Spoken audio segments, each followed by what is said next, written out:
Good morning students, good morning and welcome to नया batch. फटाफट से सारे बच्चे चैट्स में एक्टिव हो जाओ और जो बच्चे वीडियो में है वो लोग अपनी वीडियो ऑन कर लो, माइक ऑन कर लो, सब कुछ ऑन कर लो। धृति, एम आई ऑडिबल? मेरी आवाज़ आ रही है? सब ठीक है?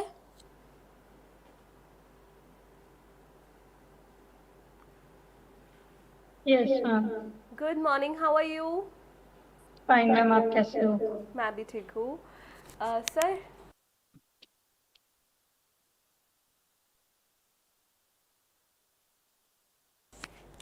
so this is your first class? Yes ma'am.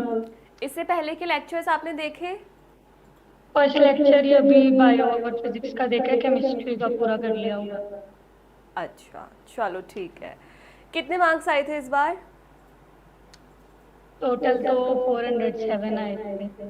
Still not bad, काफ़ी ठीक है, क्योंकि इस बार का पेपर भी थोड़ा अजीब सा ही था, बट इट्स ओके। अब तुम्हारे मार्क्स हम 700 तक लेके जाएंगे, ठीक है? So don't worry. चलो अपने लेक्चर को स्टार्ट करते हैं। बाकी स्टूडेंट्स भी बीच में आ रहे होंगे। कल की क्लास में ना हम लोगों ने PYQs किए थे, PYQs, और कहाँ तक किए थे? Till mitochondria. मतलब देखो, ऐसा होता है कि हम लोग पढ़ लेते हैं, पढ़ते टाइम ऐसा लगता है कि चीज़ें आ रही है, लेकिन जब क्वेश्चन सॉल्व करते हैं तो चीज़ें नहीं आ रही होती है। तो इसलिए एक इम्पॉर्टेंट है कि आपको रेगुलर इंटरवल्स पे अपनी पढ़ाई का फीडबैक मिले।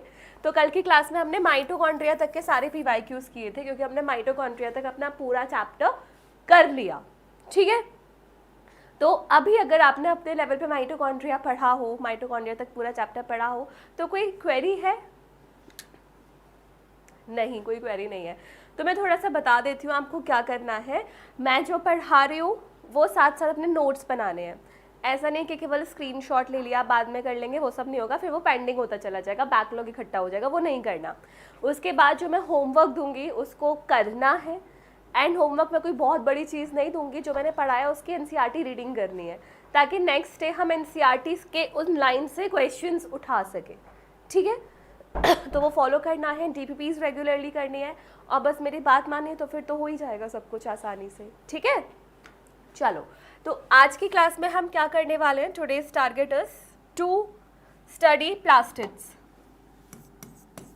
प्लास्टिड्स करेंगे, राइबोसोम करेंगे, इसके अलावा हम साइटोस्केलेटन करेंगे। ये हमारा टारगेट है। अब बाकी बच्चे आ जाते हैं। Hello Ashu, good morning. Mic camera on कर लिया जाए। Good morning. कल क्वेश्चंस किए थे? ज़्यादा नहीं हुआ। ज़्यादा नहीं हुआ या ज़्यादा नहीं किए? ज़्यादा नहीं हुआ। सारा नहीं हुआ। तो क्वेश्चंस बन रहे थे या फिर डाउट आ रहा था? बन भी रहा था, डाउट भी आ रहा था खुद पे। ज़्यादा रेशियो किसका था, बनने का या डाउट आने का?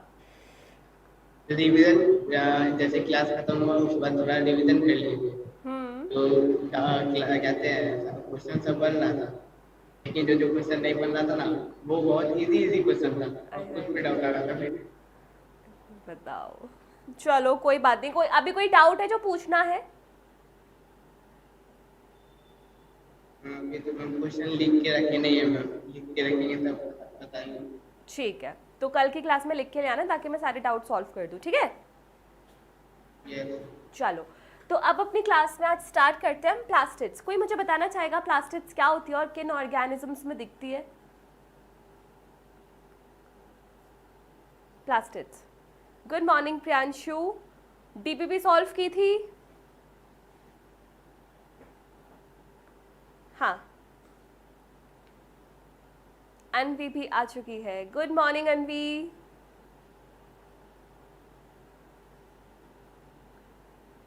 How are you? How are you? Fine. DPP solve की कल की? यस मैम, उसका Questions? 53 में डाउट। 53 में डाउट है? 45 और 53 में डाउट है। 45 और 53। एक सेकंड, मेरे पास पीछे ही क्वेश्चंस है।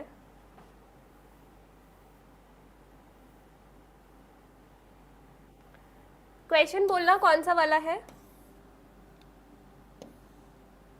ये वाला भी था क्या? हाँ मैम, ये वाला एक था, और 1 मिनट देख के बता दो। ठीक है। प्रियांशु बोल रहा है मैम नोट्स के PYQs कर लिए बट DPP नहीं आए मेरे पे।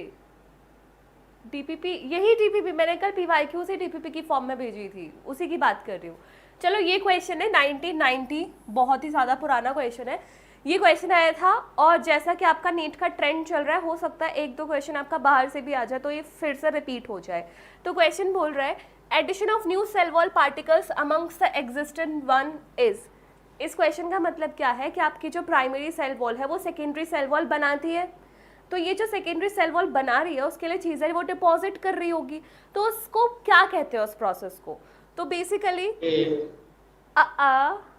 ए नहीं है, ए सिंपली डिपॉजिशन। आप किसी भी चीज़ को डिपॉजिट कर दो, इकट्ठा करना is a generalize term, but इस प्रोसेस का एक स्पेसिफिक नाम होगा।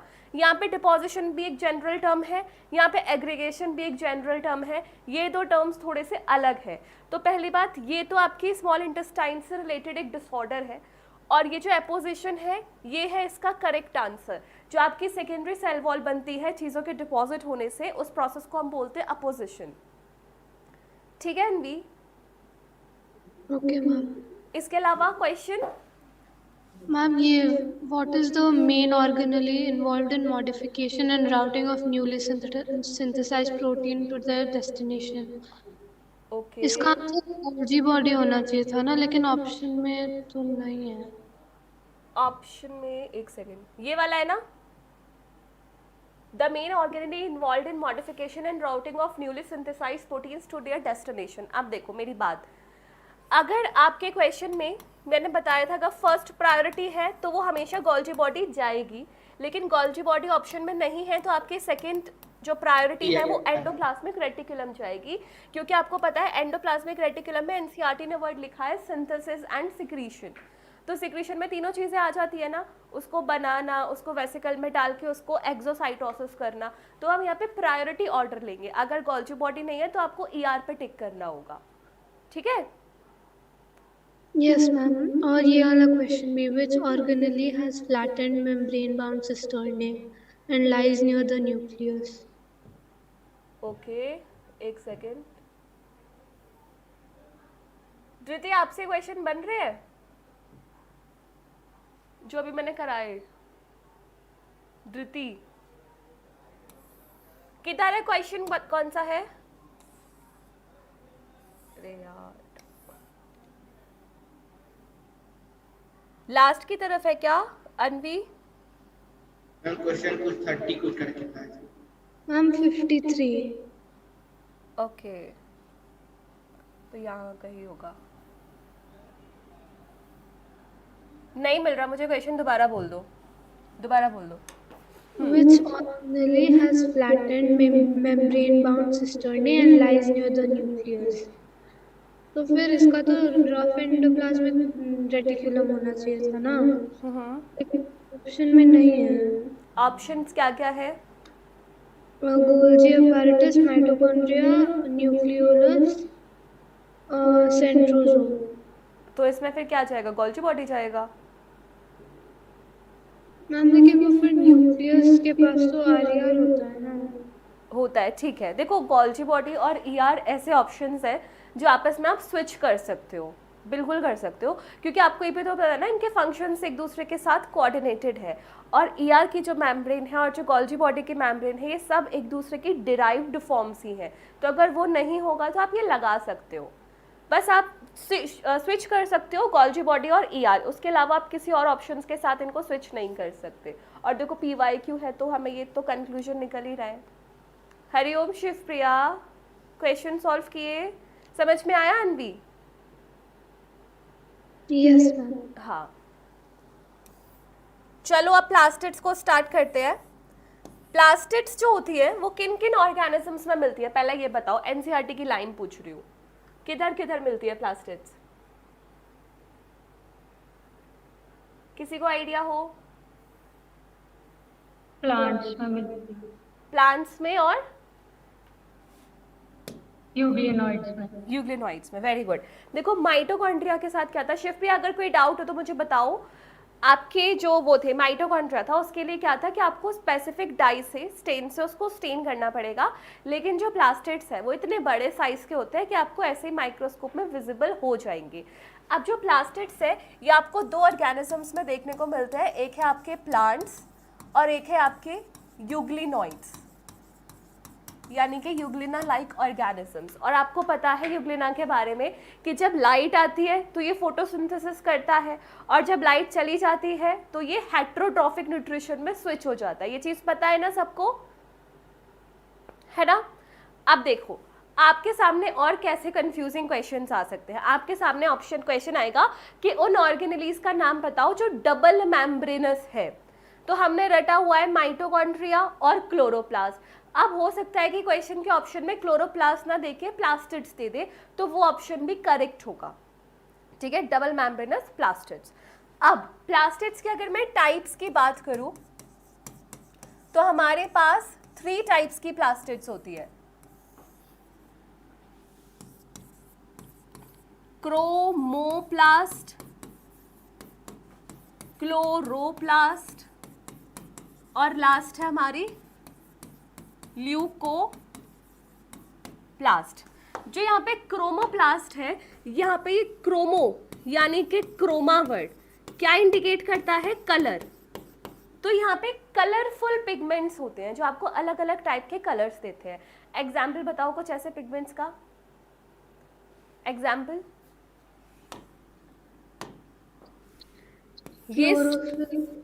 ये स्टोर करता है फैट सॉल्युबल कैरोटिनॉइड्स।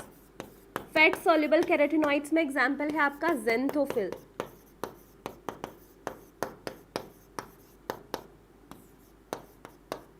मतलब आपको अगर क्लोरोफिल के अलावा कोई पिगमेंट दिखे ना, तो सारे के सारे पिगमेंट्स आपको मोस्टली क्रोमोप्लास्ट में ही डालने, जैसे लाइकोपीन है रेड कलर देता है, ज़ेंथोफिल है, फ्यूकोजेंथिन है, ये सारे अजीब अजीब से, कैरोटीन है, ये सब आपको क्रोमोप्लास्ट में देखने को मिलेगा। एक और एग्जाम्पल लिख लो, कैरोटीन। अब यहाँ पे जो क्लोरोप्लास्ट है, क्लोरोप्लास्ट स्टोर करता है क्लोरोफिल एंड फ्यू कैरोटिनॉइड्स, और जो ल्यूकोप्लास्ट है ये स्टोर करता है न्यूट्रिएंट्स, ये स्टोर करता है न्यूट्रिएंट्स। अब क्लोरोफिल के अलावा फ्यू कैरोटिनॉइड्स यहाँ पे क्यों होते हैं, इसके लिए आपको थोड़ा सा फोटोसिंथेसिस वाले चैप्टर को रिलेट करना पड़ेगा, लाइट रिएक्शन डार्क रिएक्शन वाला, वो मैं भी समझाऊंगी। शिवप्रिया, प्रियांशु, तुम हो ना चैट्स में? तो क्रोमोप्लास्ट विल गिव कलर, जैसे रेड हो गया, येलो हो गया, ऑरेंज हो गया। Chloroplast will give you green colour, और जो ल्यूकोप्लास्ट है उसका कोई कलर नहीं होता, तो आप उसको कलरलेस या फिर वाइट लिख सकते हो। तो अब ये हमें क्या करना है, ल्यूकोप्लास्ट के सब टाइप्स पढ़ने हैं। ये लिख लिया, लिख लिया, समझ में आया? अगर आपको येलो, रेड, ऑरेंज कलर दिख रहा है तो क्रोमोप्लास्ट, अगर आपको ग्रीन कलर दिख रहा है तो क्लोरोप्लास्ट, अगर कोई कलर नहीं दिख रहा है या वाइट है तो आपका ल्यूकोप्लास्ट। अब ल्यूकोप्लास्ट के 3 टाइप्स होते हैं,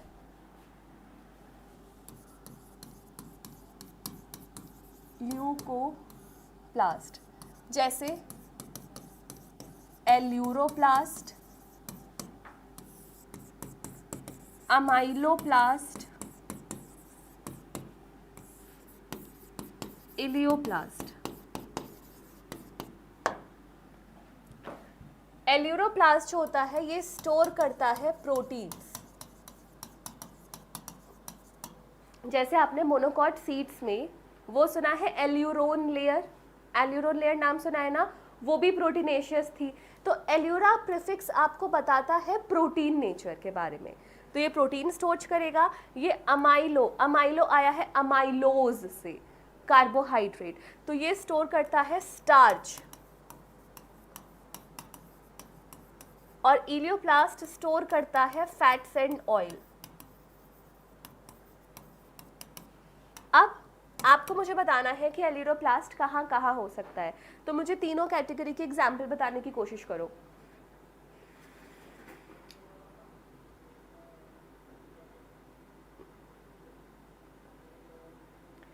उन चीज़ों का नाम सोचो जो प्रोटीन रिच है, उसमें एलिडोप्लास्ट ज़्यादा होगा। जो आपकी स्टार्च रिच है वो अमाइलोप्लास्ट ज़्यादा होगा। जैसे कि आपका सोयाबीन, पल्सेस, इन सब में प्रोटीन ज़्यादा होता है ना, तो इसमें एलिडोप्लास्ट ज़्यादा हो जाएगा। अब अमाइलोप्लास्ट का एग्जाम्पल दो,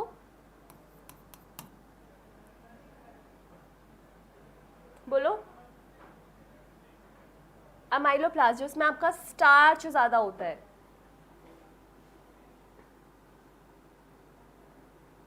सोचो ऐसा क्या खाते हो जिसमें स्टार्च ज़्यादा होता है, प्लांट बेस्ड प्रोडक्ट।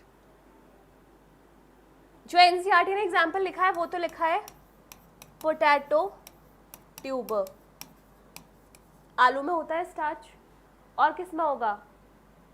आलू में स्टार्च में कार्बोहाइड्रेट होगा। हाँ, पहले तो कैमरा ऑन कर। और बताओ और किस में होता है स्टार्च? मैम चावल। राइस। हाँ, राइस में स्टार्च होता है। Very good. अब इलियोप्लास्ट का बताओ जिसमें आपको ऑयल, ऐसी चीज सोचो जिसका आप ऑयल भी कंज्यूम करते हो। हाँ Shivpriya, very good. Potato, good. Oil, ma'am seeds. क्या? सीड्स। सीड्स, लेकिन किसके seeds? Sunflower seeds. Sunflower, mustard, groundnut, इन सब के आप ऑयल एक्सट्रैक्ट करते हो तो उसमें ही हो जाएगा।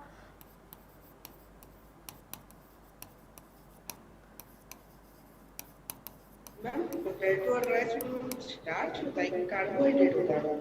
देवा, प्यारे बच्चे, अभी मैंने क्या बताया? Starch is a carbohydrate. Starch homopolymer होता है ग्लूकोज का, ठीक है। लेकिन ये जो तूने अभी किया ना हरकत, ये तुझे बार बार करनी है। ये जो बेसिक से ऊट पटांग से डाउट आते हैं ना, ये पूछना है। मैं थोड़ा बहुत हंसूंगी लेकिन मैं बताऊंगी जरूर। तो ये पूछने हैं डाउट, नहीं तो मन में ही रह जाएंगे। पता चला डॉक्टर बन गया और ये नहीं पता स्टार्च क्या है। तो पूछना है, ठीक है। हो गया? ठीक है। अब एक बात बताओ, सोचना, दिमाग लगा के पूछ बताना आंसर। क्या क्लोरोप्लास्ट और क्रोमोप्लास्ट एक दूसरे में इंटर कन्वर्ट हो सकते हैं या नहीं? मैम क्रोमोप्लास्ट तो हो सकता है क्लोरोप्लास्ट में, बट क्लोरोप्लास्ट नहीं हो सकता क्योंकि क्रोमोप्लास्ट अलग अलग कलर दे सकता है, बट क्लोरोप्लास्ट सिर्फ ग्रीन कलर देता है। आपने वो देखा है जब एकदम कच्चा कच्चा टमाटर होता है, स्टार्टिंग में हरे कलर का होता है, बाद में रेड कलर हुआ। उसके अलावा आपने केला भी देखा होगा, है ना, स्टार्टिंग में हल्का सा ग्रीनिश टोन में होता है, बाद में येलो हो जाता है। तो ये कन्वर्जन क्यों हो रहा है? क्योंकि आपके प्लास्टिड्स इंटर कन्वर्ट हुए हैं। आपका क्लोरोप्लास्ट क्रोमोप्लास्ट में कन्वर्ट हुआ है। तो yes, plastids can be inter convertible, ठीक है। डिपेंड करता है कि किस स्टेज में आपका जो पर्टिकुलर वेजिटेबल है या फ्रूट है वो है। तो अब एक बात बताओ, पेटल्स में कौन सा प्लास्टिड होगा? पेटल्स में क्रोमोप्लास्ट, क्योंकि कलर है। सेपल्स में क्लोरोप्लास्ट, क्योंकि ग्रीन है। फ्रूट के पील में, ऑरेंज के पील में बता दो क्रोमोप्लास्ट। तो जहां कलर है वहां क्रोमो, बस इतनी सी बात समझ रही है। अब हमारा जो मेन टारगेट है वो है क्लोरोप्लास्ट को समझना। तो मुझे बताओ, क्या क्लोरोप्लास्ट में सिंगल मेम्ब्रेन हो गया, डबल मेम्ब्रेन? डबल मेम्ब्रेन, ठीक है, डबल। Very good. तो आपको ये डबल मेम्ब्रेनस स्ट्रक्चर बनाना है।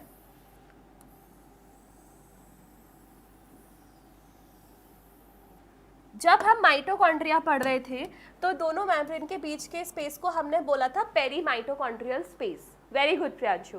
तो यहाँ हम बोलेंगे periplastidial space, just to distinguish कि आपने इस स्पेस को किसके लिए बोला गया है। Very good Shivpriya, very good Priyanshu. तो ये हो जाएगी आपकी आउटर मेम्ब्रेन, ये हो जाएगी आपकी इनर मेम्ब्रेन, और इनके बीच का जो स्पेस है दैट इज पेरीप्लास्टिडियल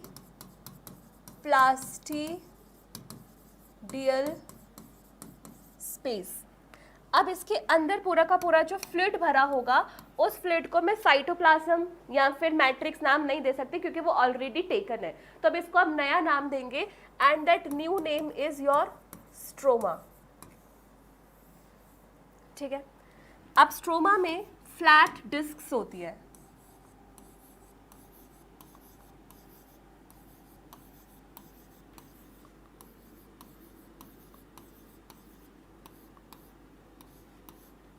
यहाँ पे इंडिविजुअल डिस्क को हम नाम देते हैं, बताओ, पता है तुम लोगों को? थाइलाकॉइड। और ये जो पूरी फैक्ट्री बनी हुई है इसको क्या नाम देते हैं? This is granum. Singular plural का डिफरेंस है बस। यस शिवप्रिया एकदम सही, ये भी सेमी ऑटोनॉमस है।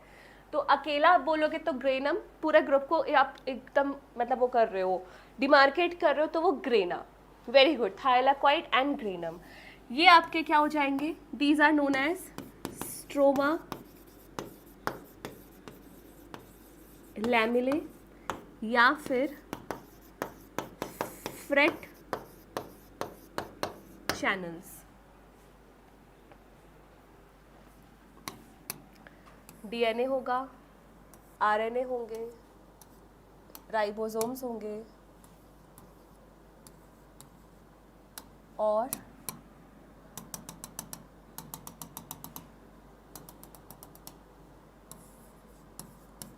Starch and protein granules.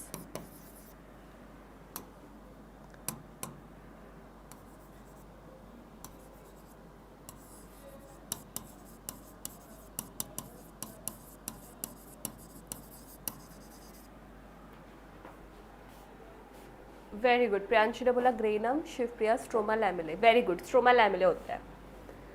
अब ये लिखो, उसके बाद मुझे तुम लोगों से क्वेश्चन पूछना है।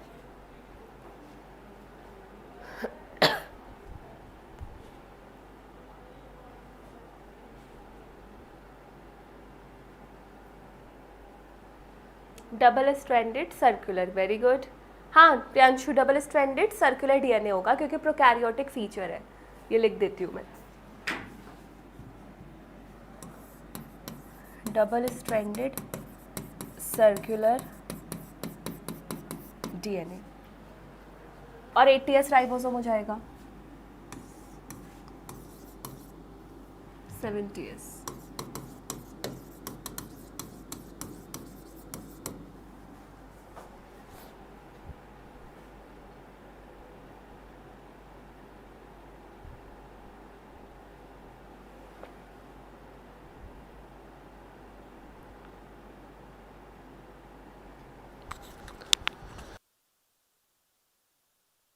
हाँ 70S होगा।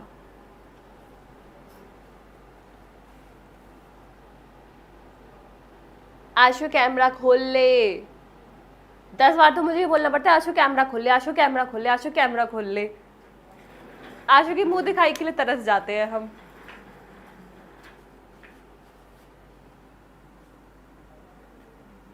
बन गया? तो पहली चीज क्या है, ठीक है करो, कि आपका जो क्लोरोप्लास्ट है उसकी 2 मेम्ब्रेन्स होती हैं, दोनों मेम्ब्रेन के बीच के स्पेस को पेरीप्लास्टिडियल स्पेस बोलते हैं। इसके अंदर जो फ्लूइड होता है दैट इज स्ट्रोमा। स्ट्रोमा में एक सिक्के जैसा स्ट्रक्चर है जिसको बोलोगे थाइलाकॉइड और उसकी पूरे के पूरे ग्रुप को बोलोगे ग्रेनम। ठीक है, दोनों ग्रेनम को बीच में से जोड़ के रखता है स्ट्रोमा लैमेले या फिर फ्रैट चैनल्स। इसके अलावा इसके स्ट्रोमा में रुबिस्को एंजाइम है। Rubisco enzyme most abundant dash है, क्या प्रोटीन या कार्बोहाइड्रेट? बोलो माइक अनम्यूट करके, चैट्स में लिख के बताओ सारे। मोस्ट अबंडेंट प्रोटीन या कार्बोहाइड्रेट? फंस गए। हाँ अनवी का आंसर आ गया, मुझे सुनाई दे गया। आशु तो कुछ भी होता है फटाक से कैमरा बंद कर लेता है। धृति, प्रियांशु का आंसर आया प्रोटीन। आपकी सारी एंजाइम्स प्रोटीन होती है कुछ एक्सेप्शंस के साथ, तो रुबिस्को भी तो एंजाइम है तो प्रोटीन होगी। So it is most abundant protein. Second question, ये मोस्ट अबंडेंट प्रोटीन है बायोस्फीयर में या एनिमल वर्ल्ड में?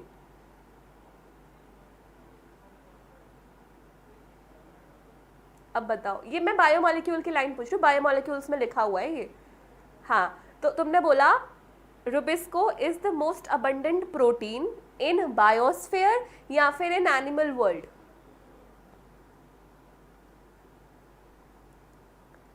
Very good Shivpriya, protein. Second का आंसर बताओ जल्दी, बोलो, तुम्हें बोलना पड़ेगा, माइक अनम्यूट करके बोलो, आंसर दो, बताओ। मैम एनिमल एनिमल वर्ल्ड, ठीक है। प्रियांशु ने बोला बायोस्फीयर। धृति क्या बोलना चाहती है? Animal, biosphere. और आशु?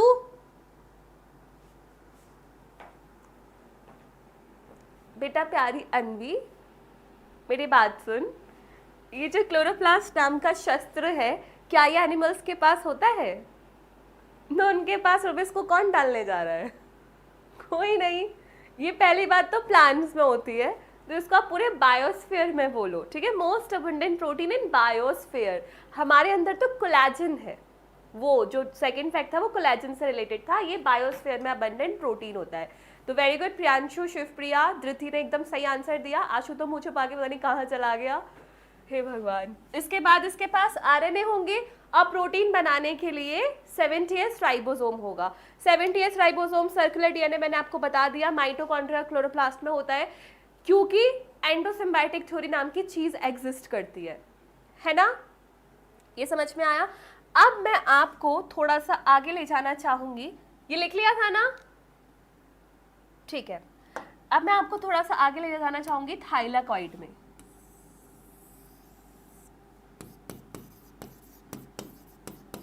थाइलाकॉइड, लेकिन उससे पहले मेरे प्यारे प्यारे बच्चे मुझे इस बात का आंसर देंगे कि मैम इस पूरे क्लोरोप्लास्ट में क्लोरोफिल कहाँ है?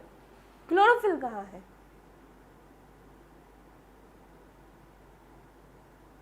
माइक अनम्यूट करके बोलो, चैट्स में लिखो यस शिवप्रिया, बिल्कुल सही। कहाँ है क्लोरोफिल?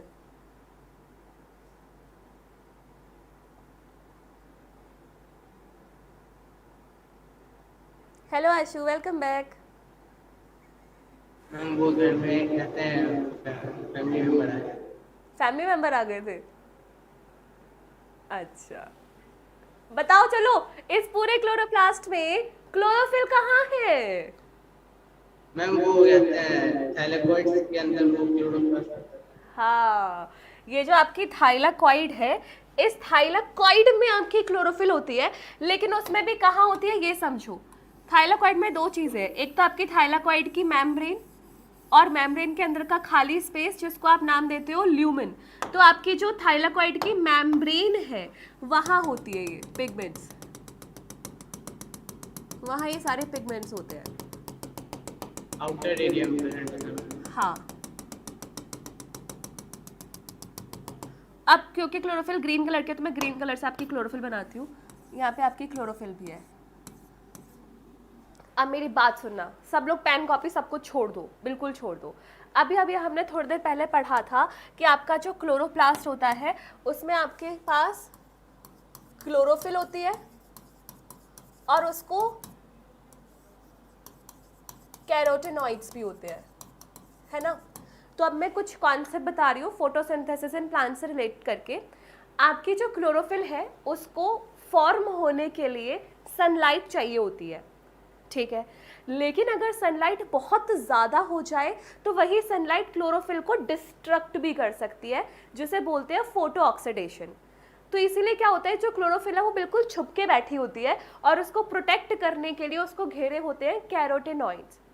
इसलिए आपको थोड़ा सा याद होगा कि जब भी सनलाइट आती है तो वो डायरेक्ट क्लोरोफिल पे नहीं गिरती थी लाइट रिएक्शन में।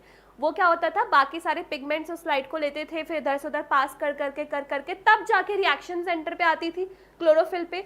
तो टोटल ओवरऑल कंक्लूजन ये है कि क्लोरोप्लास्ट में ग्रीन कलर के अलावा जो आपके कैरोटेनॉइड्स मिल रहे हैं वो आपकी क्लोरोफिल को डैमेज होने से प्रोटेक्ट कर रहे हैं।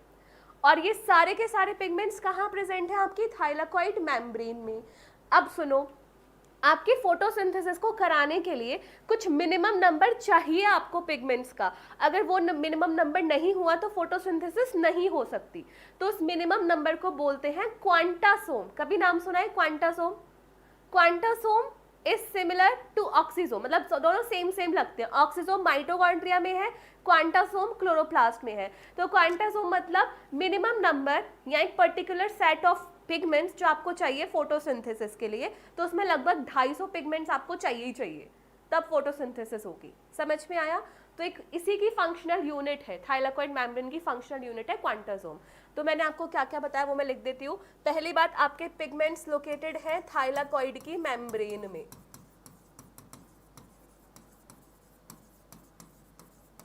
Thylakoid membrane contains these pigments.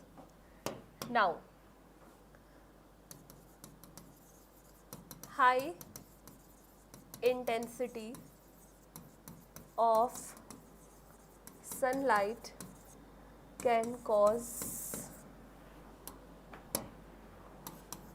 photooxidation.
Done.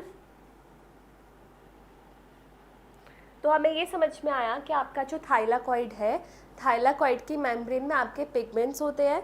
Pigments दो कैटेगरी के हैं, एक तो मेन क्लोरोफिल और एक आपके कैरोटेनॉइड्स। तो होता क्या है कि आपकी क्लोरोफिल जो होती है हाई लाइट इंटेंसिटी से फोटो ऑक्सीडाइज हो सकती है। क्या वर्ड है? Photo oxidation, oxidation in presence of light.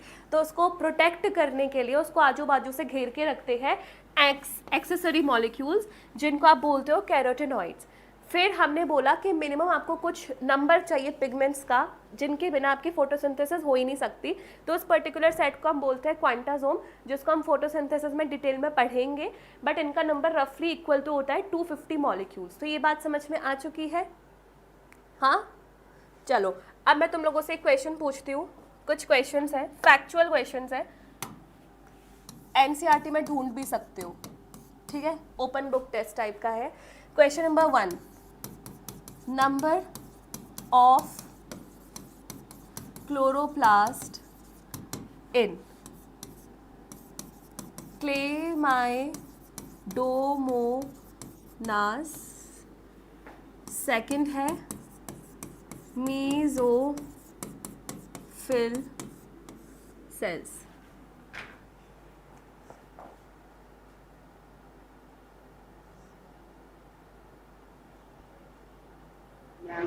Pseudomonas का 1%। पर सेल। क्लेमाइडोमोनास है क्या?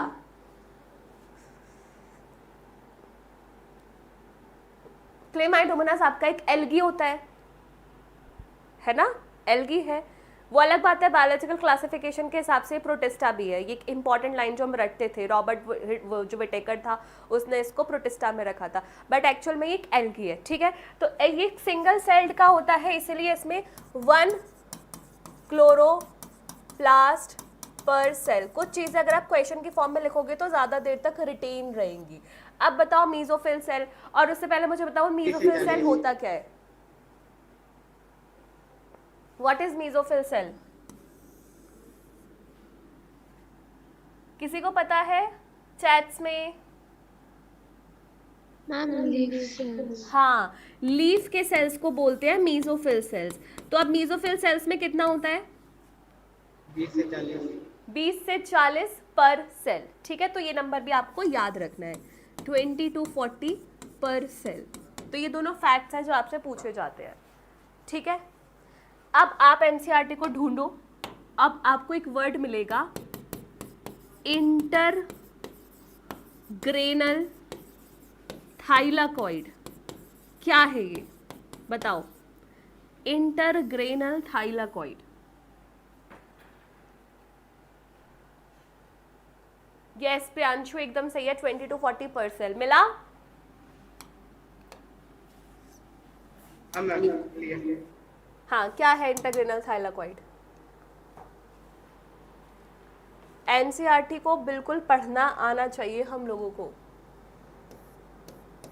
मैम थाइलाकॉइड जैसे एक पॉइंट, थाइलाकॉइड जैसे अरेंज होता है एक स्टैक के फॉर्म में, उसको वो बोलते हैं इंटरग्रेनुलर थाइलाकॉइड। हाँ ठीक है, कहाँ गया? मैम लिखा हुआ है thylakoids are arranged in stack like the piles of points called grana or intergranular thylakoids। ये अब मैंने तुम्हें जब PYQs कराए थे तब तुमसे कहा था कि मैं तुम्हारे को एनसीईआरटी की एक लाइन दिखाऊंगी, ठीक है। हालांकि ना मुझे ये जो वर्ड है ना इंटरग्रेनल थाइलाकॉइड, मुझे ये वर्ड आज तक समझ में नहीं आया, मैं इससे एग्री भी नहीं करती हूँ। देखो दो चीज़ें होती है, 3-4 चीज़ें होती है। एक होता है इंट्रा, तो तुम मुझे बताना भी कि नहीं मैम ये ठीक है या फिर गलत है। एक होता है एक्स्ट्रा और एक होता है इंटर। इंट्रा मतलब एक ही चीज के अंदर, एक्स्ट्रा मतलब उसके बाहर, और इंटर मतलब दो चीजों के बीच में, ठीक है। अब यहाँ पे लिखा हुआ है कि thylakoids are arranged in stacks like piles of coin called grana और इंटरग्रेनल थाइलाकॉइड। इंटरग्रेनल थाइलाकॉइड का मतलब जो मुझे समझ में आ रहा है वो तो ये है कि दो ग्रेना के बीच के थाइलाकॉइड, तो वो तो स्ट्रोमा लेमेला के लिए वर्ड यूज होना चाहिए था ना, क्योंकि थाइलाकॉइड की एक्सटेंशंस है जो दो ग्रेनम के बीच में आ रही हैं। तो ये तो मेरा हमेशा से खुद के लिए एक पर्सनल डाउट रहा है कि ये आप एक ग्रेना के थाइलाकॉइड को क्यों बोल रहे हो, बल्कि यहाँ पे इंट्राग्रेनल थाइलाकॉइड होना चाहिए था, एक ग्रेनम के अंदर के थाइलाकॉइड्स। तो हो सकता है अगर आगे कोई एडिशन वगैरह आए तो अपडेट हो जाए, जैसे काफ़ी सारी चीज़ें अपडेट हुई है एनसीईआरटी में, बट स्टिल अभी के लिए अगर ये वर्ड आ जाए तो आपको याद रखना है कि ग्रेनम के अंदर के थाइलाकॉइड्स को ही आप इंटरग्रेनल थाइलाकॉइड्स बोल रहे हो, ठीक है। अब दूसरी इंपॉर्टेंट चीज़ जो मैं आपको दिखाना चाह रही थी, ये देखो, like mitochondria chloroplast are also double membrane bound. Of the two, the inner chloroplast membrane is relatively less permeable. Important. जो आपको 2024 का क्वेश्चन दिखाया था ना, अब यहाँ पे ये ना क्लोरोप्लास्ट के दोनों मेम्ब्रेन को कंपेयर कर रहा है, लेकिन उस क्वेश्चन में क्लोरोप्लास्ट और माइटोकॉन्ड्रिया की मेम्ब्रेन्स को कंपेयर किया था। क्वेश्चन याद है क्या था? उसमें ये बोला था कि इनर मेम्ब्रेन ऑफ माइटोकॉन्ड्रिया इसको बोला था कि माइटोकॉन्ड्रिया का जो होता है वो डबल मेम्ब्रेन होता है और उसका जो परमिएबल ज़्यादा परमिएबल होता है एज कंपेयर टू क्लोरोप्लास्ट। मतलब यहाँ पे लेस परमिएबल होता है compare to chloroplast, but answer will be chloroplast का कम परमिएबल। हाँ, क्योंकि आप खुद देखो ना क्लोरोप्लास्ट के अंदर कोई चीज नहीं जा रही है। क्लोरोप्लास्ट एक आइसोलेटेड सिस्टम है। माइटोकॉन्ड्रिया के अंदर जब आप लिंक रिएक्शन करा के एसिटाइल को एंजाइम को भेज रहे थे, उसको अंदर जाना पड़ता था। मतलब माइटोकॉन्ड्रिया में तो एंट्री एग्जिट होती रहती है, तो वो एज कम्पेयर टू क्लोरोप्लास्ट ज्यादा परमिएबल है। तो ये जो लाइन है वो क्लोरोप्लास्ट और माइटोकॉन्ड्रिया दोनों के पर्सपेक्टिव से है कि आपकी इनर मेम्ब्रेन लेस परमिएबल होती है क्लोरोप्लास्ट की। समझ में आई ये बात? ठीक है, चलो ये हो गया। अब यहाँ पे एक और चीज लिखी हुई है कि आपकी जो क्लोरोप्लास्ट है, ऐसा नहीं है हमेशा यही शेप होगी। आपके क्लोरोप्लास्ट की length shape, Oval shape, spherical, discoid, ribbon like, कितनी भी तरीके की शेप्स हो सकती है। ऐसे ही कुछ आप एल्गी में भी पढ़ते हो, कप लाइक क्लोरोप्लास्ट जो आपकी क्लेमाइडोमोनाज में होता है, रिबन लाइक, स्टार लाइक, अलग अलग। तो शेप्स हमें कोई मैटर नहीं करता। इसके बाद ये इसकी डायमेंशंस है। बहुत ज़्यादा डायमेंशंस को मत रटना, इतनी ज़्यादा डायमेंशंस पूछी नहीं जाती, बट थोड़ा सा आइडिया तो होना चाहिए। तो ये हमने पूरा पढ़ लिया, ये हमने पढ़ लिया। इसके बाद बाकी सारी चीज़ें तो हो ही गई। कोई डाउट? अब मेरा डाउट है नेक्स्ट क्वेश्चन, इसके अलावा नेक्स्ट क्वेश्चन ये है कि आपको बताना है क्लोरोप्लास्ट में site of light reaction and dark reaction कहाँ होती है? लाइट रिएक्शन और डार्क रिएक्शन बताओ।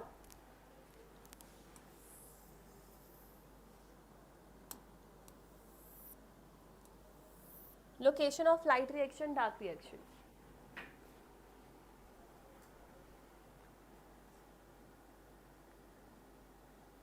अब सुनो, लाइट रिएक्शन में आपको लाइट की नीड है, लाइट को एब्जॉर्ब करना पड़ेगा। तो लाइट को एब्जॉर्ब तो आपके पिगमेंट्स कर सकते हैं। पिगमेंट्स कहाँ पे है? थाइलाकॉइड में। इसलिए आपकी लाइट रिएक्शन की लोकेशन क्या हो जाएगी? थाइलाकॉइड। लेकिन आपकी जो डार्क रिएक्शन होती है, जहाँ पे एक्चुअल में खाना बनता है, वो खाना आपको कौन बनवाता है? Rubisco enzyme. और रुबिस्को एंजाइम कहाँ मौजूद थी? कहाँ मौजूद थी? डायग्राम में देखा था रुबिस्को एंजाइम की लोकेशन स्ट्रोमा में थी या थाइलाकॉइड में थी? रुबिस्को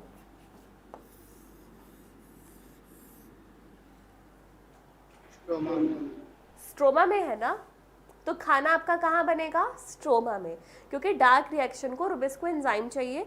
रुबिस्को एंजाइम स्ट्रोमा में है, तो डार्क रिएक्शन भी आपकी स्ट्रोमा में हो जाएगी। तो ये लोकेशन भी आपको याद रखनी है।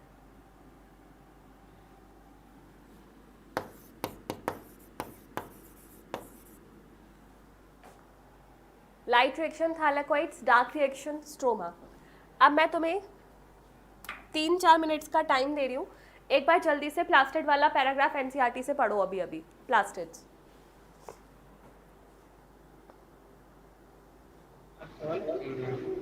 सवाल पूछूं या सवाल पूछना है? आप सवाल पूछेंगे क्या पढ़ने के? और क्या, नहीं तो तुम्हारी आरती उतारूंगी। आहा, पढ़ लिया बच्चों ने, वेरी गुड। सवाल पूछूंगी, प्लास्टिड्स पढ़ो।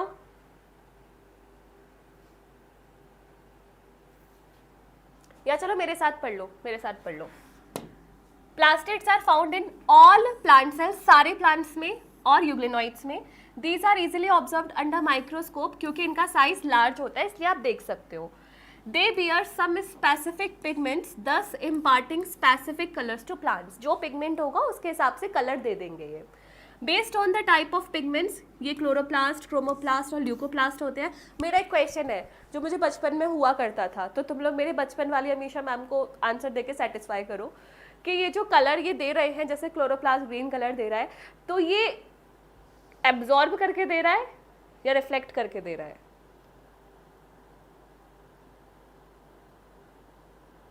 क्या बात है, क्या सही क्वेश्चन पूछ लिया। यहाँ पे तुम्हारी फिजिक्स है। प्लांट्स ग्रीन होते हैं क्योंकि क्लोरोफिल ग्रीन लाइट एब्जॉर्ब करती है। ट्रैप करके एक नया ही वर्ड निकाल दिया। प्लांट्स ग्रीन कलर के होते हैं। शिव प्रिया बताना मुझे, प्लांट्स ग्रीन कलर के होते हैं क्योंकि ग्रीन लाइट एब्जॉर्ब करता है क्लोरोफिल। सही है कि गलत है? गलत है धृति, गलत है? तो क्या होना चाहिए? यार ये तो बेसिक फिजिक्स से हद होती है। आदित्य सर भी क्या कहेंगे, क्या पढ़ रहे हो? तुम्हें कोई भी कलर दिखता है वो इसलिए ना क्योंकि वो रिफ्लेक्ट होके तुम्हारी आंखों में आ रहा है। वेरी गुड शिवप्रिया, आपको ये ब्लैक टी शर्ट दिख रही है क्योंकि रिफ्लेक्शन हो रहा है, तो वो ग्रीन लाइट एब्जॉर्ब नहीं कर रही है। एब्जॉर्ब तो वो रेड और ब्लू सबसे ज्यादा करती है, ग्रीन को रिफ्लेक्ट कर रही है, इसलिए तुम्हें ग्रीन दिख रहा है। ठीक है, तो कोई भी कलर आपको जो दिख रहा है वो इसलिए क्योंकि वो कलर की लाइट जो है वो रिफ्लेक्ट हो रही है। चलो, यानी कि मैं ही अकेली नहीं थी जो ऐसे स्टूपिड क्वेश्चन सोचती थी, तुम भी ऐसे ही हो। चलो, chloroplast contain chlorophyll and carotenoids which are responsible for trapping light energy essential for photosynthesis, और इसीलिए यहाँ पे लाइट रिएक्शन में यूज होते हैं। इन क्रोमोप्लास्ट ध्यान देना फैट सॉल्यूबल मैंने लिखवाया है, कहीं तुम्हें ऑप्शन देते वाटर सॉल्यूबल फैट सॉल्यूबल तो नाचने मत लग जाना। फैट सॉल्यूबल पिगमेंट्स है, जैसे आपका कैरोटीन है, ज़ैंथोफिल है, इसकी वजह से आपको येलो, ऑरेंज और रेड कलर दिखता है। ठीक है, ल्यूकोप्लास्ट कैसे हैं? Colourless plastids. क्यों? क्योंकि उनमें कोई पिगमेंट ही नहीं होता, वो क्या स्टोर करते हैं? आदित्य सर आप बुरा नहीं मानेंगे, शाबाश शिवप्रिया, बिल्कुल। Of varied shapes and size with store nutrients. एक और क्वेश्चन फंसा, एक और क्वेश्चन यहाँ पे स्पेसिफिकली ल्यूकोप्लास्ट के लिए लिखा हुआ है, the leucoplast are colourless plastid of various shape and size. क्या चीज है जो इनके शेप और साइज को डिटरमाइन करेगा?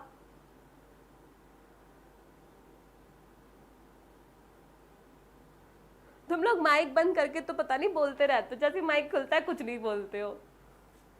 बोलो अनवी, क्या लगता है क्यों इनका शेप और साइज वेरी करेगा? शिवप्रिया, प्रियांशु, क्यों लगता है कि इनका शेप और साइज वेरी करेगा? आशु, डिपेंडिंग ऑन द फंक्शन। बस हमेशा शेप और साइज आपने फंक्शन रटवा रखा है, मैम तुम फंक्शन लिख देंगे। तुम लोग बहुत क्यूट हो। Ma'am depending upon the area ma'am, कि किस जगह पे ज्यादा नीड है, किस जगह पे कम नीड है। सही पहुंच रहे हो, लेकिन यहाँ पे मेन है डिपेंडिंग अपॉन के वो कितना स्टोर कर रहा है। भैया तुम्हारा आलू बड़ा आलू है यानी कि ज्यादा माइलोप्लास्ट, ज्यादा स्टार्च है, कितना न्यूट्रिएंट वो स्टोर कर रहा है उस पर डिपेंड करेगा कितना उसका साइज होगा, कितना उसका नंबर होगा, शेप होगी। समझ में आया? ठीक है, चलो तो ये एग्जाम्पल है, जैसे कि अमाइलोप्लास्ट स्टार्च या कार्बोहाइड्रेट स्टोर कर रहा है potato, elaioplast oil and fat store करेगा, इसके अलावा नीचे लिखा हुआ है एल्यूरोप्लास्ट स्टोर करेगा प्रोटीन। ठीक है, फंक्शन, शिवप्रिया भी फंस गई है, फंक्शन नहीं कितना स्टोर कर रहा है उस पर डिपेंड करता है। फिर हमने लाइन पढ़ी ली है कि majority of chloroplast are found in mesophyll cells. अब यहाँ पे एक और लाइन फंसी है, यहाँ पे एक वर्ड है मेजॉरिटी, तो और कहाँ मिल सकता है? और कहाँ मिलेगा क्लोरोप्लास्ट?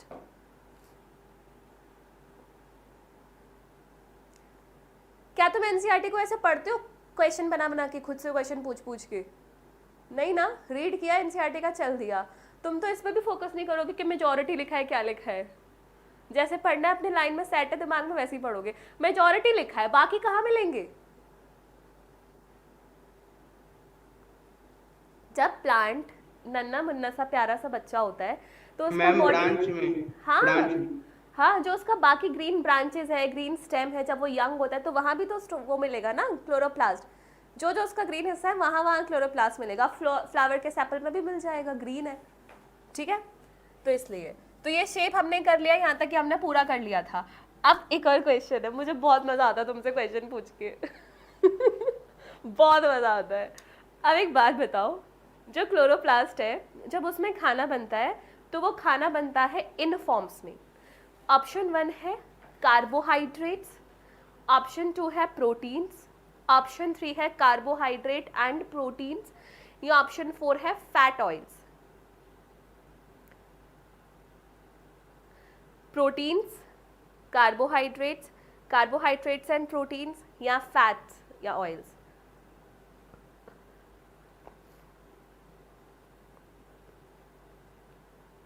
पहला ऑप्शन प्रोटीन्स, कार्बोहाइड्रेट्स।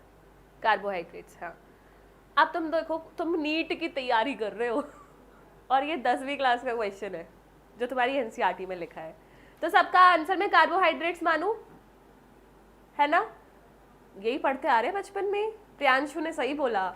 अब देखो यहाँ पे क्या लिखा है, the stroma of chloroplast contain enzyme required for synthesis of carbohydrate and proteins. हंस गए, माइनस हो गया, ऐसे माइनस जाता है पता भी नहीं चलता। दोनों चीजें, कार्बोहाइड्रेट्स भी और प्रोटीन्स भी, कार्बोहाइड्रेट्स भी एंड प्रोटीन्स भी। लिख लो इसको, कहीं नोट्स में लिखो, एनसीईआरटी में हाईलाइट करो, बट करो। वेरी गुड प्रियांशु, दोनों चीजें बनती है, बाकी तो तुम्हारा अब नॉर्मल है ही। तो कोई डाउट है प्लास्टिड्स में? C, very good Shivpriya, carbohydrates and proteins. Plastid समझ में आया? देखो एनसीईआरटी जब भी पढ़ो ना तो क्वेश्चन पूछते पूछते पढ़ो कि ऐसा क्यों हो रहा है, ऐसा क्यों हो रहा है, ऐसा क्यों हो रहा है। तुम्हें खुद से असर्शन रीजन आ जाएंगे, तुम्हें खुद से बहुत सारे क्वेश्चंस, ऐसे क्वेश्चन जो आगे आ सकते हैं, तो वो सब कुछ होगा। बट एनसीईआरटी ढंग से पढ़ो। आया समझ में? नहीं आया? आशु को डाउट है? हाँ पूछो। मैम जैसे कार्बोहाइड्रेट तो स्टार्च के फॉर्म में या तो स्टोर हो जाता है, प्रोटीन किसके फॉर्म में स्टोर होता है? प्रोटीन प्रोटीन की फॉर्म में स्टोर होगा। तो मैम जो फूड मटेरियल्स होता है तो वो तो मैम स्टार्च ही में होता है ना मैम, प्रोटीन अच्छा, थोड़ी होता है। अमीनो एसिड्स, अमीनो एसिड्स फिर वो इंटर कन्वर्ट होते रहेंगे, अमीनो एसिड्स बनेंगे। समझ में आ गया सबको? ठीक है, नहीं अभी क्वेश्चन कराओगे तो डाउट आएगा, वो तो है ही, क्वेश्चन पूछेंगे तभी डाउट आ जाएगा। ठीक है, अब एक और क्वेश्चन मेरे दिमाग में आ रहा था शायद, हाँ लास्ट क्वेश्चन। क्लोरोप्लास्ट का नंबर अगर बढ़ाना है तो किस मेथड से बढ़ाओगे? जैसे माइटोकॉन्ड्रिया को बढ़ाना था बाइनरी फिजन, क्लोरोप्लास्ट को बढ़ाना है तो बाइनरी फिजन। दोनों भाई भाई थे ना, एंडोसिम्बायोटिक थ्योरी, दोनों ही अंदर गए थे ना यूकैरियोट के, दोनों बाइनरी फिजन से डिवाइड करते हैं। जो चीजें माइटोकॉन्ड्रिया में एप्लीकेबल है वही सेम चीज क्लोरोप्लास्ट में भी एप्लीकेबल है। ठीक है, तो मैं मानू जो मैंने बताया तुम्हें समझ में आया? देखो जो पढ़ाऊंगी वो समझ में आएगा, तभी मैं बोल पाऊंगी जो पढ़ाया वही आया। तो प्लीज इसे समझो, ये वाइस वर्सा का कॉन्सेप्ट है। ठीक है, अब हम बढ़ते हैं आगे। कीपिंग इन माइंड कि अब तुम्हें कोई डाउट नहीं है, तो अब मैं स्टार्ट करना चाहूंगी next topic which is ribosome.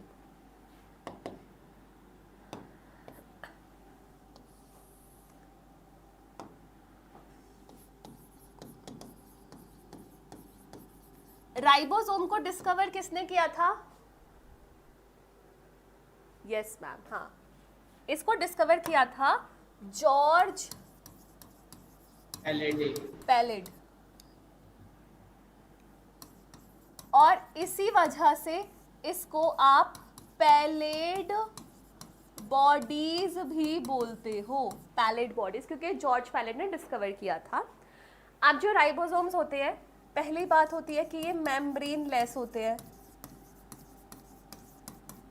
Membrane less, और दूसरी बात ये होती है कि इसको आप बोलते हो ऑर्गेनली विद इन ऑर्गेनली। ये एक PYQ भी था, अगर कल किया है तो ये देखा भी होगा।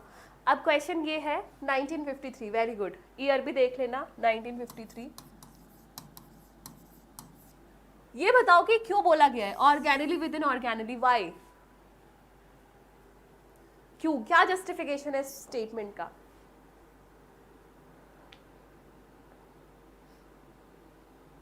ठीक है, शिवप्रिया एकदम करेक्ट। क्यों बोल रहे हो organelle within organelle? Ma'am क्योंकि ये फुल्ली ऑटोनॉमस होता है। गलत। देखो देखो, ये खुद एक ऑर्गेनली है ना, और ये क्लोरोप्लास्ट और माइटोकॉन्ड्रिया के अंदर भी था, वो तो खुद ही एक ऑर्गेनली है ना, तो इसलिए ये एक ऑर्गेनली है जो दूसरी ऑर्गेनलीज के अंदर है। तो इसका रीजन सिंपल सा ये हो जाएगा, because it is present inside other organelles, और वो अदर ऑर्गेनलीज क्या है आपकी? माइटोकॉन्ड्रिया और क्लोरोप्लास्ट।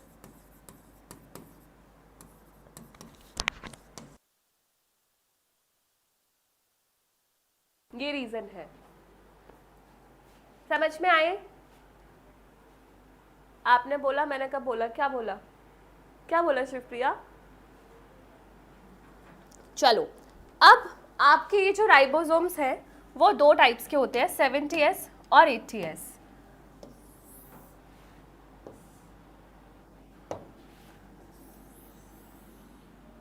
तो पहली बात तो ये है कि आपके राइबोसोम्स में एक तो होती है बड़ी सब यूनिट और एक होती है छोटी सब यूनिट। ऐसे ही यहाँ पर एक बड़ी सब यूनिट और एक छोटी सब यूनिट।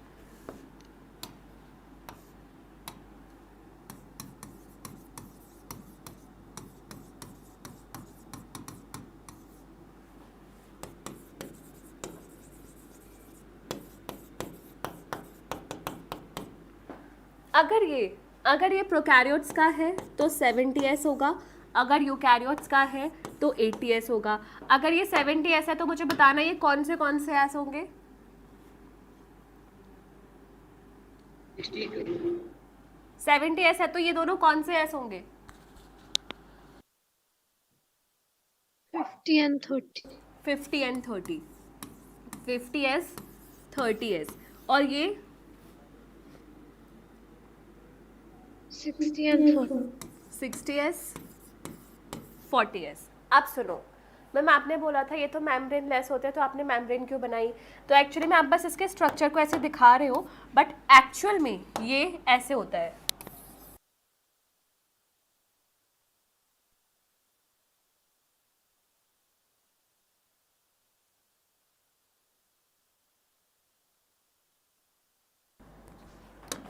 ये दो चीज़ों के कॉम्बिनेशन से बना होता है और वो दो चीज़ें क्या है?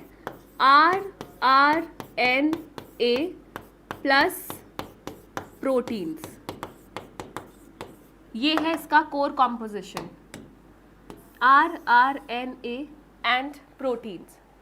बिल्कुल सही है शिवप्रिया। अब RNA क्या होता है? Ribosomal RNA, proteins. अब प्रोटीन्स कितने होते हैं ये नंबर दिया हुआ है एनसीईआरटी में, लेकिन इस चैप्टर में नहीं दिया, मॉलिक्यूलर बेसिस ऑफ इनहेरिटेंस में दिया है, ट्रांसलेशन वाले टॉपिक में। तो क्या किसी को ये नंबर पता है? ये PYQ भी है, 80 प्रोटीन्स 2023 या 24 में पूछा गया था, है ना?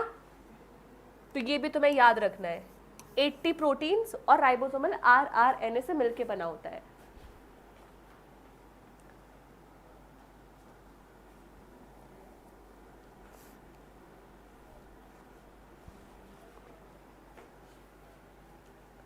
लाइन दिखानी है क्या आशु, अन्वी, शिवप्रिया, प्रियांशु, कि कहाँ लिखा हुआ है?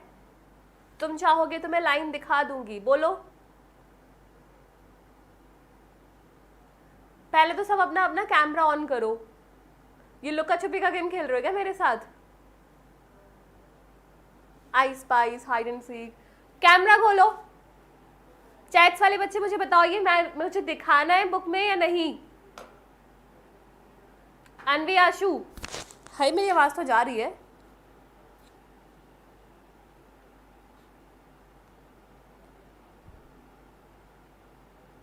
अनवी कुछ खा रही है, खा रही है? नहीं, अच्छा। कहाँ गए थे दोनों?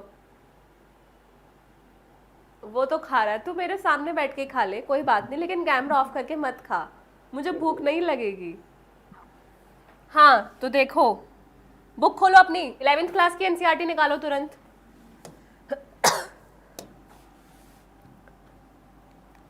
इलेवन नहीं, 12th क्लास की, मॉलिक्यूलर बेसिस तो 12th में है। ओहो, हाँ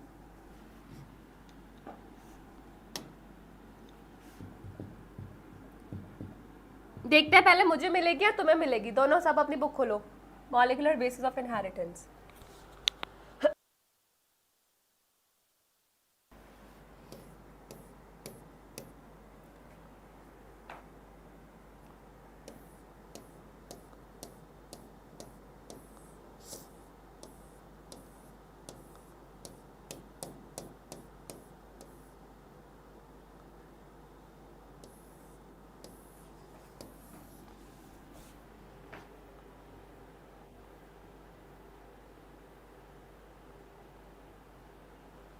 ये देखो,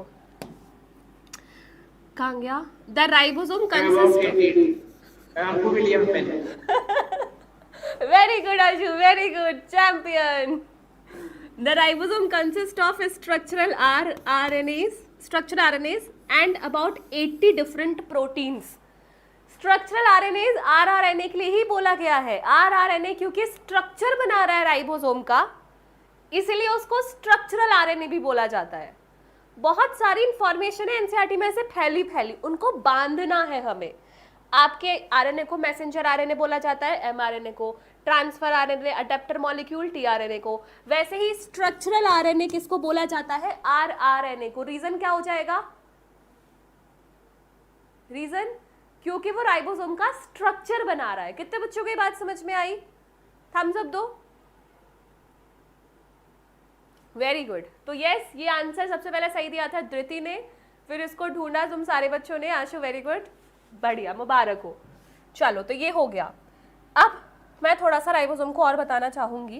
पहली बात तो ये है कि राइबोसोम की जो दोनों सब यूनिट्स है ना, लार्जर और स्मॉलर, हमेशा साथ नहीं रहती है। ये एक दूसरे से बिखरी बिखरी रहती है। ये तब साथ आती है जब इनको ट्रांसलेशन कराना होता है, और इनको साथ लाने के लिए आपको एक स्पेशल आयन चाहिए होती है, विच इज मैग्नीशियम आयन। तो कुछ कंसंट्रेशन है मैग्नीशियम आयन की 0.001 मोलर। अगर वो नहीं सेटिस्फाई होगी कंडीशन, तो आपके राइबोसोम साथ में नहीं आएंगे, ट्रांसलेशन नहीं होगा। ठीक है, तो पहला हमें ये भी लिखना है।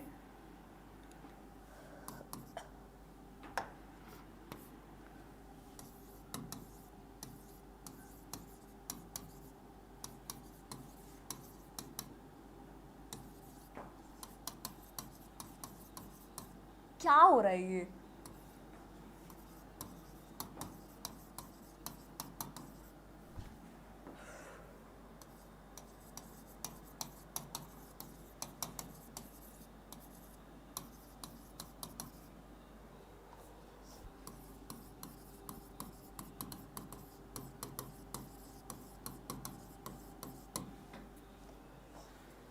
दूसरी चीज, वेरी गुड प्रियांशु, एकदम सही है, मैग्नीशियम।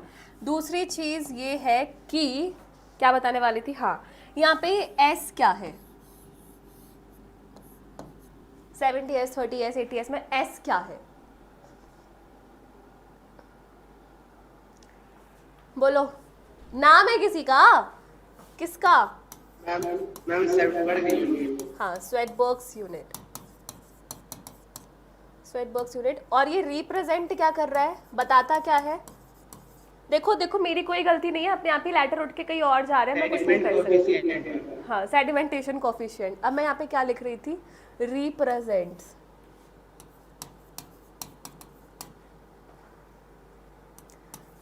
Sedimentation coefficient. सेडिमेंटेशन क्या होता है पता है ना? बताना जरा, बताओ, कौन बताएगा? मैम, एक के ऊपर एक एक्यूमुलेट होता रहता है, पुराना। Very good. जैसे आपको, आप एक ग्लास पानी में रेत डाल दो, कुछ टाइम के बाद रेत नीचे सेटल डाउन हो जाएगी ना अपने भारी साइज की वजह से। तो चीज़ें जब सेटल डाउन हो जाती है अपने साइज की वजह से, that is sedimentation. 9th class में हम ये पढ़ते थे। तो वही जो सेडिमेंटेशन है, ये किस पे डिपेंड करेगा कि आपका मास कितना है, आपकी डेंसिटी कितनी है। तो ये जो सेडिमेंटेशन कोफिशिएंट है, वो इनडायरेक्टली एक मेजर है कि आपके राइबोसोमल यूनिट का कितना मास है, कितनी डेंसिटी है। तो it is an measure of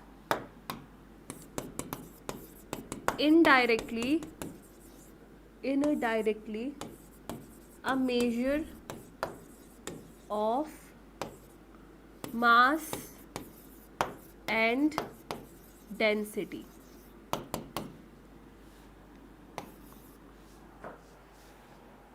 done? समझ में आ गया? राइबोसोम में कोई दिक्कत? राइबोसोम किस चीज का बना हुआ है? कंपोनेंट्स क्या है राइबोसोम के? आरआरएनए और प्रोटीन। हाँ, आरआरएनए की फुल फॉर्म राइबोसोमल आरएनए, और आरआरएनए को स्ट्रक्चरल आरएनए क्यों बोला गया है? क्योंकि वो राइबोसोम का स्ट्रक्चर बना रहे हैं इसीलिए। ठीक है, कितने प्रोटीन्स लगते हैं राइबोसोम बनाने में? 80 डिफरेंट टाइप। Very good. और कौन सी आयन चाहिए दोनों को साथ रखने के लिए? मैग्नीज। मैग्नीशियम। मैग्नीशियम बोला है, मैंगनीज बोला? हम गलत बोले, हाँ मैग्नीज बोलते थे। हाँ, मैग्नीशियम। चलो अब हमारा जो नेक्स्ट स्ट्रक्चर है इट इज साइटोस्केलेटन। पहले बताओ यहां तक समझ में आया? मजा आया? आया ना? रिवाइज जबरदस्ती करना मुंडी पड़ेगा। हिलानी पड़ेगी। हाँ रिवाइज तो करना पड़ेगा बेटा, वरना वही हाल होगा, फिर भूल जाओगे। अच्छा पहले दो क्वेश्चन है। नहीं कर पाए। अच्छा एक क्वेश्चन पूछती हूँ, सही ऑप्शन बताना। क्वेश्चन ये है कि अभी तक पढ़ के तुम्हें कैसा लगा? ऑप्शन ए अच्छा लगा, ऑप्शन 2 मज़ा आया, ऑप्शन 3 अच्छा लगा मज़ा आया, ऑप्शन 4 बहुत ज़्यादा पढ़ने को हो गया। बताओ जल्दी कौन सा ऑप्शन सही है? All of the above. ये भी ठीक है। चलो कोई नहीं, देखो याद साथ के साथ करना है। बायोलॉजी में याद तो करना पड़ेगा, बट मैं तो कोशिश करूँ कि समझ समझ के याद हो तो वो ज़्यादा सही रहेगा। तो जो मैं पढ़ा रही हूँ वो याद करके आना है। अगली क्लास में टेस्ट होगा तुम्हारा, संडे को टेस्ट भी है। खतरनाक लगा, वेरी गुड।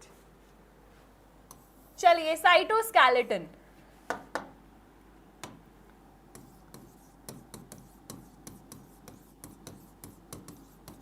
साइटो मतलब सेल से रिलेटेड है ना? Shivpriya 5, very good. और स्केलेटन मतलब आपको पता ही है, एक तरीके से सेल को ढांचा देने वाला, फ्रेमवर्क देने वाला, सपोर्ट करने वाला स्ट्रक्चर है साइटोस्केलेटन। तो एक बार तो नीट में बस यही क्वेश्चन पूछ लिया गया था कि साइटोस्केलेटन के फंक्शन क्या है। फंक्शन के बेसिस पे क्वेश्चन था। तो तुम लोग मुझे बता सकते हो फंक्शंस क्या क्या है? ये सपोर्ट देता है, ये फर्टिलिटी देता है, वेरी गुड, मेंटेन करता है सेल का शेप को, वेरी गुड, शेप और मोटिलिटी देने में काम आता है। सपोर्ट देता है, शेप देता है, मोटिलिटी देता है। मोटिलिटी पता है ना, मूवमेंट। ठीक है, अब अगर मैं इसके टाइप्स की बात बताऊं, टाइप्स, तो यहाँ पे इसके 3 टाइप्स होते हैं, माइक्रो ट्यूब्यूल्स, माइक्रो फिलामेंट्स और इसके अलावा इंटरमीडिएट फिलामेंट्स। अब ये तीनों के तीनों जो भी मैंने आपको टाइप्स बताए थे, वेरी गुड। मोरालिटी नहीं शिवप्रिया, मोरालिटी तो बिल्कुल अलग चला गया, मॉरल वैल्यूज पे चला गया, मोरालिटी नहीं। चलो एक बार को मॉर्टेलिटी बोल देती, मजा आ जाता। मोरालिटी नहीं, ये तीनों के तीनों ये जो फिलामेंट जैसे स्ट्रक्चर्स हैं ये सब प्रोटीन के बने हैं। तो इसलिए एनसीईआरटी में लिखा हुआ है these are proteinaceous filaments, these are proteinaceous filaments. ठीक है, अब ये जो माइक्रोट्यूब्यूल्स है ये बना होता है made up of tubulin protein. मतलब आप इसको अगर देखोगे तो आपको ऐसे ऐसे गोल गोल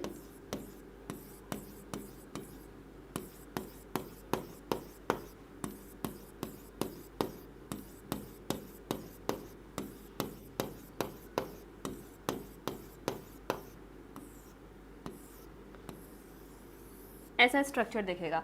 तो इसके जो इंडिविजुअल यूनिट है ये है आपकी ट्यूब्यूलिन प्रोटीन। ये ट्यूब्यूलिन प्रोटीन पहले भी कहीं सुना सुना लग रहा है, याद आ रहा है? टाइपिंग मिस्टेक, बट मैम मैं तो मोटालिटी समझ गई। बताओ ट्यूब्यूलिन प्रोटीन कहीं सुना सुना लग रहा है या सूना सूना लग रहा है, ये बता दो। कहीं तो पढ़े थे। कहीं तो पढ़े थे, कहाँ पढ़े थे वो बता दो। एक हफ्ते की जर्नी में तुम्हारा आंसर ये आ रहा है कहीं तो पढ़ा था, स्पेसिफिक भी नहीं आ रहा कहाँ पढ़ा था।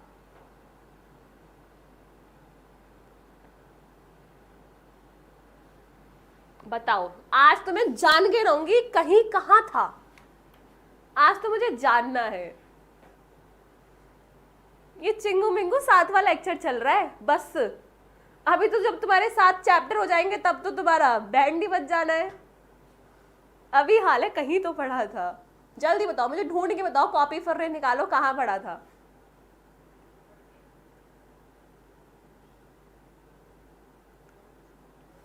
तुम्हारा वीकली टेस्ट नहीं, तुम्हारा तो डेली टेस्ट होना चाहिए। हाँ याद आया, याद आया, कहाँ याद आया शिवप्रिया, जल्दी बताओ।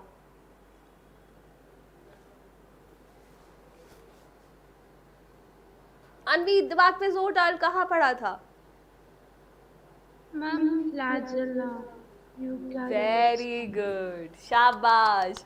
प्रोकैरियोट्स और यूकैरियोट्स के फ्लैजेला में कंपैरिजन पढ़ा था कि प्रोकैरियोट्स का फ्लैजेला फ्लैजिलिन का बना है, यूकैरियोट्स का फ्लैजेला ट्यूब्यूलिन का बना है। हाँ शिवप्रिया, सीलिया भी इसका बना होगा, तो ये वही ट्यूब्यूलिन है यूकैरियोट्स वाला। इसके बाद माइक्रोफिलामेंट्स। माइक्रोफिलामेंट्स के अगर मैं एग्जाम्पल बताऊं तो ये हो जाएंगे आपके एक्टिन, मायोसिन। याद है इनको हम मायोफिलामेंट्स बोलते थे लोकोमोशन वाले चैप्टर में, तो ये यही है। और इंटरमीडिएट फिलामेंट्स मैं आपको समझाऊंगी, न्यूक्लियस के अंदर मिलता है। पहले ये दोनों चीजें लिख लो।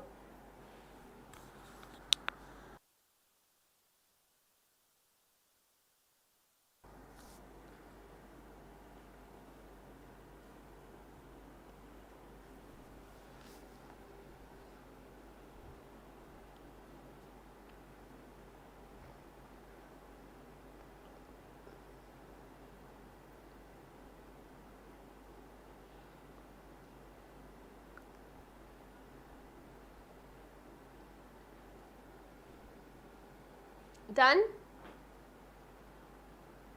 चलो अब इनको थोड़ा सा और डिटेल में देखना है।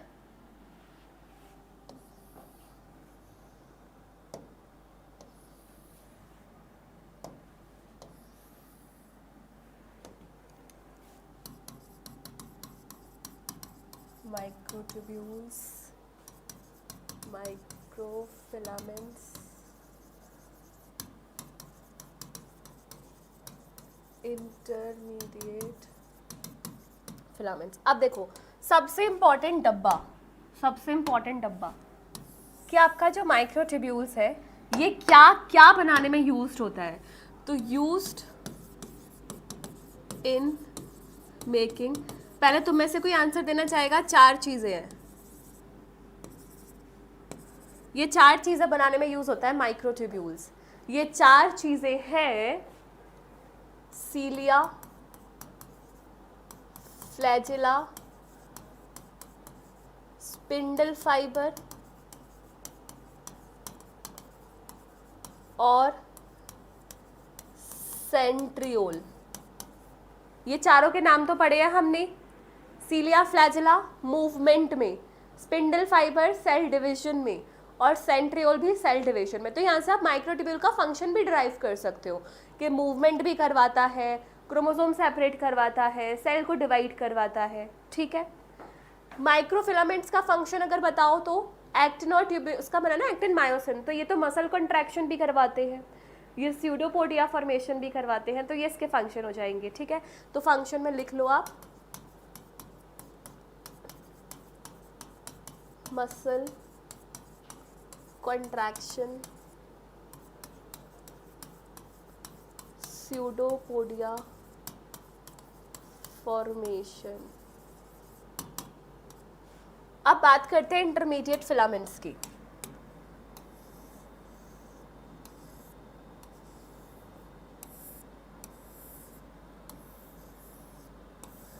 ये जो आपका न्यूक्लियस होता है, इसके इनर वाले मेम्ब्रेन के पास ऐसे फिलामेंटस स्ट्रक्चर होते हैं, इनको आप बोलते हो न्यूक्लियर लैमेंट्स। और ये जो न्यूक्लियर लैमेंट्स होते हैं ये आपके इंटरमीडिएट फिलामेंट्स होते हैं, जो क्या करेंगे, shape and support to nucleus, ये देंगे।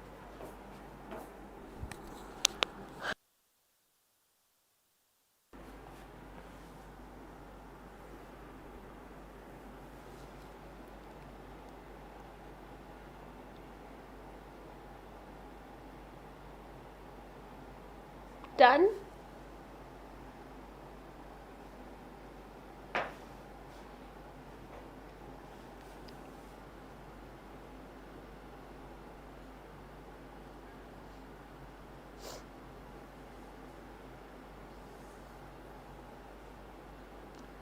तो हमने भी ये पढ़ा साइटोस्केलेटन सेल को सपोर्ट देंगे। ये फिलामेंट जैसे होते हैं प्रोटीन के बने हुए, इनका फंक्शन है ma'am it means muscle have micro filaments, yes, जिनको आप मायोफिलामेंट नाम से जानते हो, थिक फिलामेंट, थिन फिलामेंट, वो माइक्रो फिलामेंट्स ही हैं शिवप्रिया, ठीक है। हाँ, तो इसका काम क्या क्या हो गया, सपोर्ट देना, शेप देना, मोटिलिटी कराना, ये सब प्रोटीन के फिलामेंट्स हैं। 3 टाइप्स है, माइक्रोट्यूब्यूल, माइक्रोफिलामेंट्स और इंटरमीडिएट फिलामेंट्स।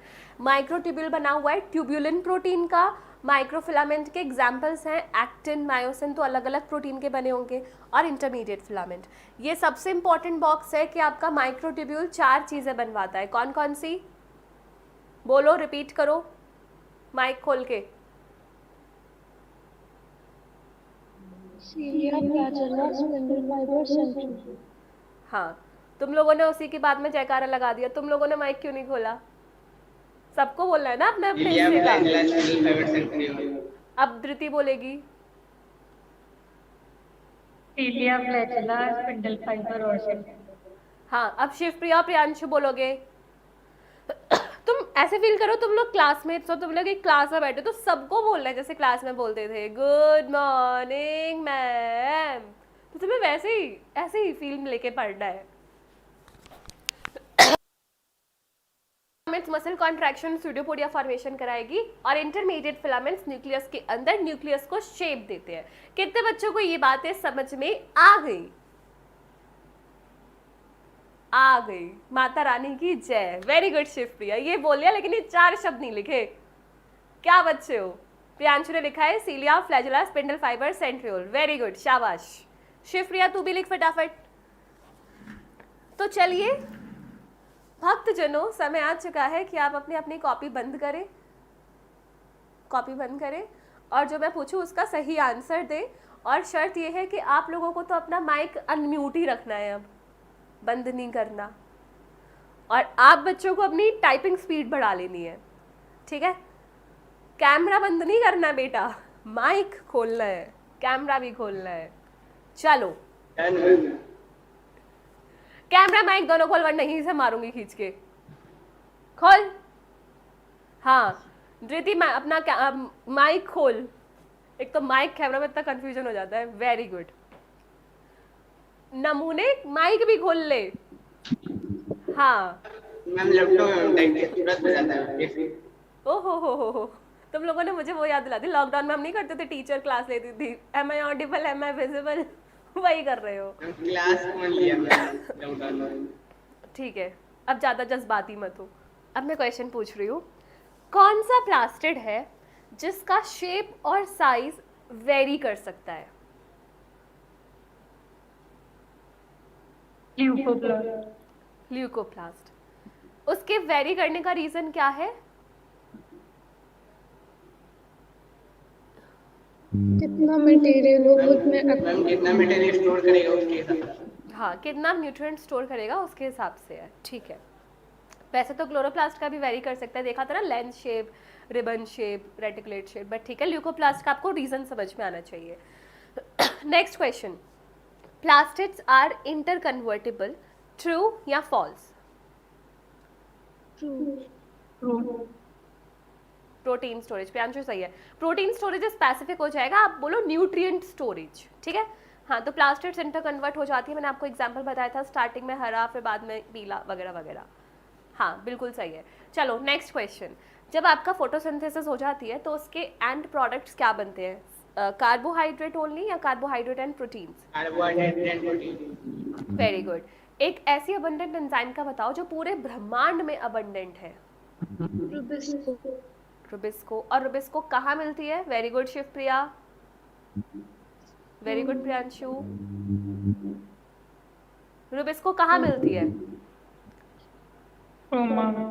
स्ट्रोमा में। तुम लोग है ना, टेंशन मत लो, ऐसा कुछ नहीं है, अगर नहीं आ रहा है तो कॉपी खोलो। वेरी गुड, प्रियांशु सही बोला, शिवप्रिया ने सही बोला। तो कहाँ मिलेगी आपको रुबिस्को? स्ट्रोमा में। स्ट्रोमा में कौन सी रिएक्शन होती है, लाइट या डार्क?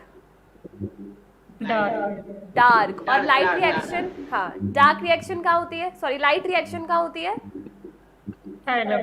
थाइलाकॉइड, क्योंकि उसमें पिगमेंट्स होते हैं, वेरी गुड, रुबिस्को स्ट्रोमा सही है। शिवप्रिया, प्रियांशु, ओके।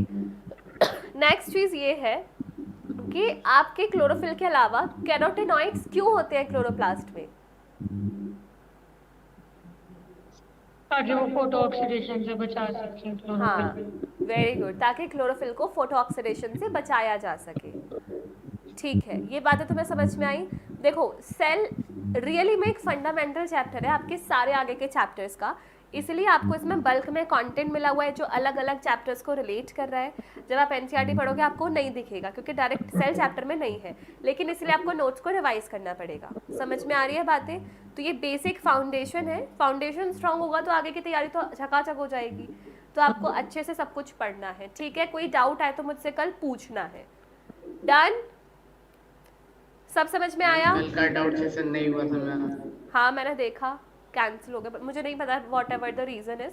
कोई बात नहीं, तो तुम लोग क्लास में डाउट पूछ लिया करो, स्टार्टिंग के 5-10 मिनट झक्का मारते हो, डाउट पूछ लिया करो, ठीक है?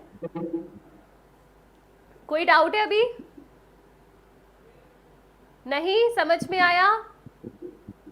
कोई जगह फंस तो नहीं गए? एक सिंगल सी चीज जो समझ में ना आ रही हो, शर्माना मत मुझसे।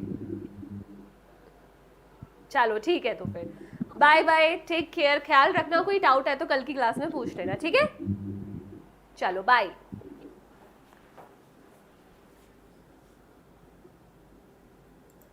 डे में बाय।